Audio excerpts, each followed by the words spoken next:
ജമ്മു കാശ്മീർ പുൽവാമയിൽ ഭീകരമെന്ന് സംശയിക്കുന്ന 3 പേരെയും പൂഞ്ചിൽ 15 പ്രദേശവാസികളെയും സൈന്യം കസ്റ്റഡിയിലെടുത്തു. പുൽവാമയിൽ പിടികൂടിയവരിൽ നിന്ന് ആയുധങ്ങൾ പിടികൂടി. തുടർച്ചയായുള്ള ഭീകരാക്രമണ സാഹചര്യത്തിൽ പ്രതിരോധ മന്ത്രി രാജ്നാഥ് സിംഗ് ജമ്മു കാശ്മീർ സന്ദർശിക്കും. പൂഞ്ചിലും ബാരമുള്ളയിലുമുണ്ടായ ഭീകരാക്രമണത്തെ ഗൗരവകരമായാണ് സേന കാണുന്നത്. ഭീകരരെ ലക്ഷ്യം വെച്ചുള്ള സൈനിക നടപടി ജമ്മു കാശ്മീരിൽ ശക്തമാക്കി. എല്ലാ മേഖലയിലും പരിശോധന കർശനമായി ഏർപ്പെടുത്തി. പുൽവാമയിൽ സേനയും ജമ്മു കാശ്മീർ പോലീസും സംയുക്തമായി നടത്തിയ തെരച്ചിലിൽ ഭീകരബന്ധം സംശയിക്കുന്ന 3 പേരെ കസ്റ്റഡിയിലെടുത്തു. ഇവരെ ചോദ്യം ചെയ്തു വരികയാണ്. പൂഞ്ചിലെ ഭീകരാക്രമണത്തിൽ സൈനിക അന്വേഷണം തുടരുന്നതിനിടെ 15 പ്രദേശവാസികളെയാണ് ദേരാഖി ഗലിയിൽ നിന്ന് സേന കസ്റ്റഡിയിലെടുത്തത്.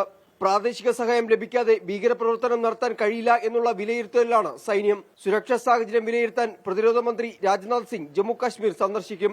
സന്ദർശനത്തിന് മുന്നോടിയായി പ്രതിരോധ മന്ത്രി ഉന്നത സൈനിക ഉദ്യോഗസ്ഥരുടെ യോഗം വിളിച്ചു. നിയന്ത്രണ രേഖയോട് ചേർന്ന മേഖലയിലെല്ലാം അതീവ സുരക്ഷാ സംവിധാനങ്ങളാണ് സൈന്യം ഏർപ്പെടുത്തിയിരിക്കുന്നത്. 24 ഡൽഹി.